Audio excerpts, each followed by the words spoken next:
the Elves have uncovered rumours of 6 potential burial grounds for ancient artefacts stolen eons ago by the forces of the Undead. They seek to retrieve those magical artefacts by holding on to 6 particular areas of this great battlefield until the excavation teams can arrive and discern whether or not those artefacts really are within the depths of the filthy undead earth. That means, of course, that it is the Pillage scenario, with 6 objectives on the table. We have the forces of the Elves against the forces of the Undead, and we have a lot of speed on the table here. So we'll go through the locations of the objectives first of all. We have one objective here, among the Elven lines. We have one directly underneath the bolt thrower, although of course war machines can't hold the objectives at the end of the game. We have one almost in the centre of the battlefield here. We have one on the other side of this great impassable fortress. We have one lurking behind these trees on the undead side of the table, and another one atop this hill in the midst of the undead filth. So, to run down the lists, let's start with the undead. First of all, we have a Revenant King on an undead worm. We have 2 units of Soul Reaver cavalry. This one here has the Potion of the Caterpillar, and this one has the Wine of Elvenkind, so they're going to be nimble. There are 2 troops of Wraiths around there as well, and a troop of Ghouls right there. As we move down, we have a horde of skeleton warriors with a giant undead rat to give them extra life leech. There's a necromancer behind them with the Inspiring Talisman and Bane Chant. And over on this side, in the final block, we have a horde of werewolves, another troop of ghouls, and a Revenant King on a horse. The werewolves have the Brew of Strength. So a little bit light on that flank, but then again there's only one objective over here. And speaking of loaded flanks, what do we have for the Elves? A troop of Silver Breeze cavalry on the right flank. The bolt thrower sitting atop that hill, obscuring that pillage marker at the moment, like you said. Then we have a horde of archers in the centre there with the heart-seeking chant. Behind, we have a regiment of Draken Riders with the Brew of Haste.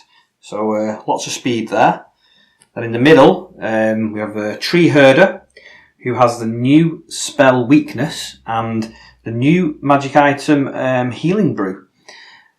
So in the middle, there is a Elven Mage on a horse or a stag.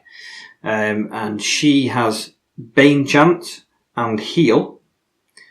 Behind we have the Green Lady, and then a unit of her Wild Guard on the left, who've got the Warbow of Cabba.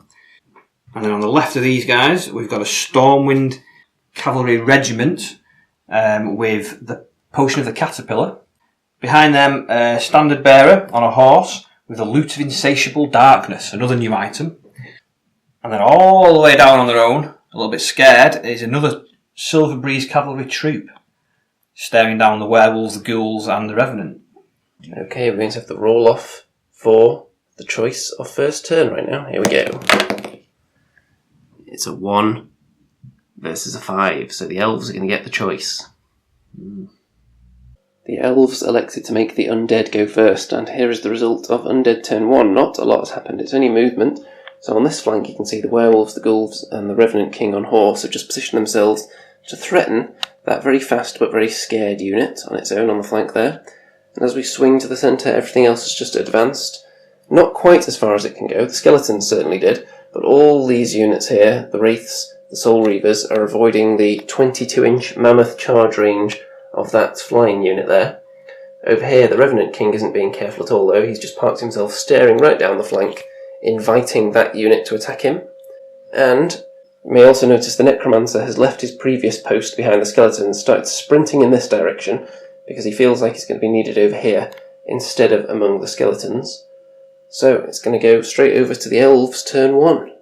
Not much time passed so far. Elves turn 1 so far. We've reached the end of the shooting phase, so as far as movement went, you can see these units have advanced into the woods. And over here, there's been a little bit of tactical reshuffling. The light cavalry over on that flank have moved a little bit further away from this menacing blob over here. There was a lot of pondering of what to do precisely with the Draken Riders eventually they decided they were going to park themselves there. And over here, the light cavalry charged into the Revenant King, as expected, so they're hoping to do 1 damage to him to stop him flying away. And as far as shooting went, the bolt thrower and the archers combined to put a mighty 2 damage onto these Soul Reavers, which wasn't enough to waver them. The same can't be said for these ghouls, who became wavered as a result of 1 shot, which I believe was from the warbow of Kaba, from this unit in here. So it's a useful little item there. Luckily, there are only wraiths behind them, so it's not going to affect the undead battle line too much.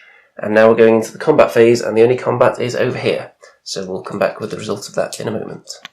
So, a rather miraculous roll over here. You can see 3 damage were applied, which is more than one would expect. And then they needed a double 6 to waver, and that's exactly what they got. So the Revenant King on Worm has been wavered. Oh dear, that could affect the undead plans for this flank. Hopefully not too much. Anyway, it's time for the undead turn 2. We'll see if they can strike back after suffering first. Not exactly. Well, maybe there's a bit of blood leaking out of these ghouls here. They do actually have blood running through their veins. Undead turn 2 movement. And on this flank, you can see that these units have positioned themselves a little bit differently to face down that menace, closing in on the elven prey while also sitting on top of this objective here. As we move to the centre, the skeletons push forwards, and the necromancer is nipped back to this side of the hill to provide support, and the wraiths, who were a little bit annoyed at the ghouls becoming wavered right in front of them, have just repositioned themselves over here, and that was the most pivoting they could do. Then, as we move down, these wraiths have moved up into the difficult terrain, ready to strike at anything in a minute. That's as far as they could go, without being in charge range of this perilous unit at the back there. With them also in mind, these Soul Reavers have pushed forwards, and they've positioned themselves so that if that unit wants to charge them, at least they will end up being hindered, possibly, unless he has some kind of shenanigans up his sleeve, but we shall see, and they're out of the charge arc of this guy. And over here, these Soul Reavers, the Caterpillar Soul Reavers, have flank charged this unit to preserve the life of their beloved Revenant King and Undead Worm, so next turn he'll be able to fly off unopposed, hopefully. And we're going to move into the combat phase now. And as you would expect, Soul Reavers in the flank make short work of any light unit. Any heavy unit, really, would struggle to deal with that. So off they went. And now these 2 units are staring ominously across the elven flank. So how are they going to counter that threat in their own turn 2, which is coming up right now? Partway into the elven turn 2, we've done all the movement and the shooting. So let's start down at this end, and you'll see that this unit's mysteriously disappeared.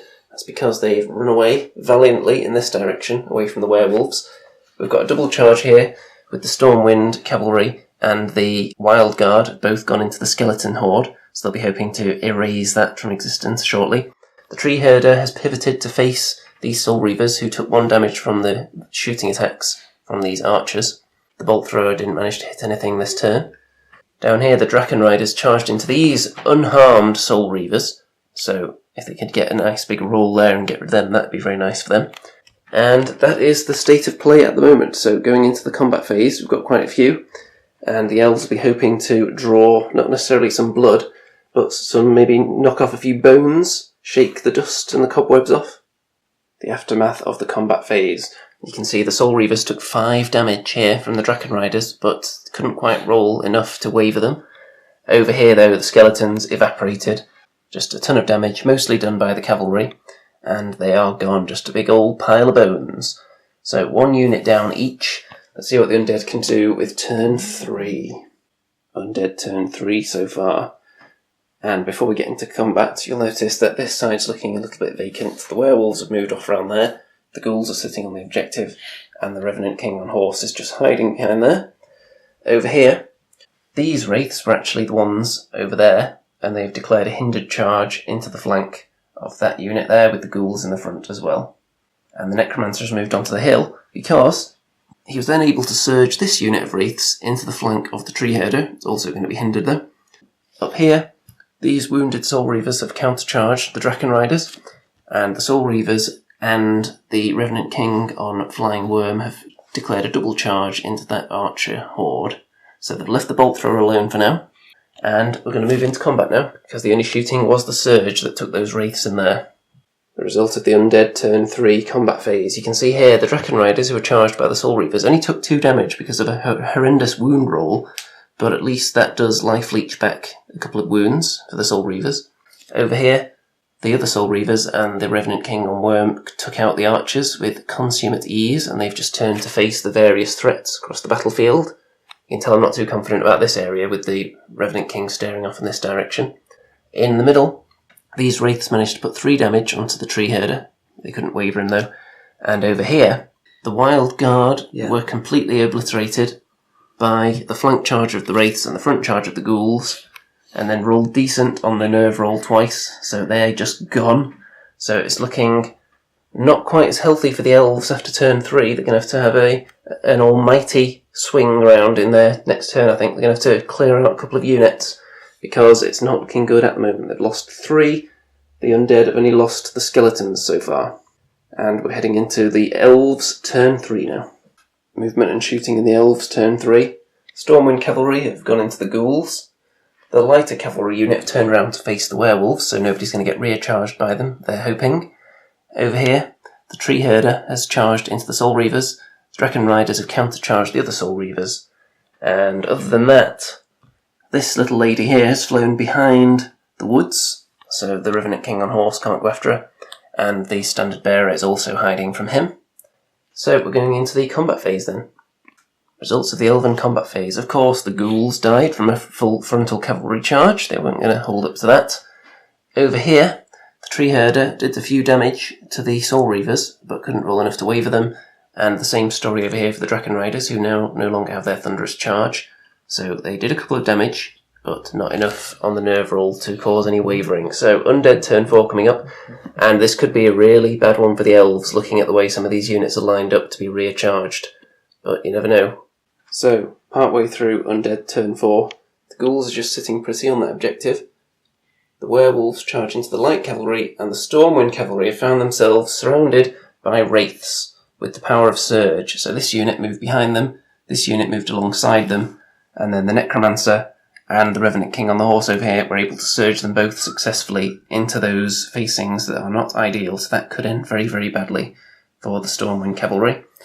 Over here, the Soul Reavers countercharged the Tree Herder, the other Soul Reavers countercharged the Dragon Riders, and they're also taking a Revenant King in the rear, which is going to be very, very, very, very bony and painful. We'll get back to you with the result of the combat, but it's not looking too pretty for the Elves right now. They're going to need some miracle double ones, I think. Okay, Undead turn 4 combat phase, and lots of things have just died. So, the 2 units of Wraiths did away with the Stormwind Cavalry with relative ease. Over here, the combined attacks of these Soul Reavers and the Revenant King on Worm in the rear took out the Dragon Riders. The Tree Herder's chilling on 5 wounds at the moment, I think, though. So he's doing alright, he didn't die. And the Werewolves took out the Light Cav unit over here. So it's not looking good at all for the Elves at the moment. They would need a very, very miraculous rest of game, I think, to get anything out of this. So we shall see. Okay, Elf turn 4, very little was accomplished. All the various tiny attacks, for example, the Standard Bearer into the Necromancer, and this Mage into the Worm didn't do anything. In this combat, though, the Tree Herder did another 2 damage to the Soul Reavers, putting them back to where they were a moment ago, and couldn't waver them. So, going into Undead turn 5, and it could all be over after this turn. Undead turn 5, and the mopping up process claimed the life of the Standard Bearer here, the Werewolves and the Wraiths, took that out. Over here, the Mage was killed by these Soul Reavers. The other Soul Reavers and these Wraiths charged into the Tree Man. They got him up to 11 damage and managed to waver him. And over here, the Revenant King is poised to strike against the Green Lady. So at this point, the Tree Man, who is on 11 points of damage, is the only scoring unit the Elves have left. So it seems a little bit silly to carry on at that stage because the Undead have so much that can still score. And I don't think he was going to make it past the next turn anyway, since he's wavered right now. So he would have been like quadruple charge from all directions probably and finished off. So, that's that. The Undead have managed to preserve these sacrilegious artefact sites, and the Elves are going to have to come back another day with a stronger force and try to wrestle them away from the clutches of death. So let's get the left-handed handshake in there.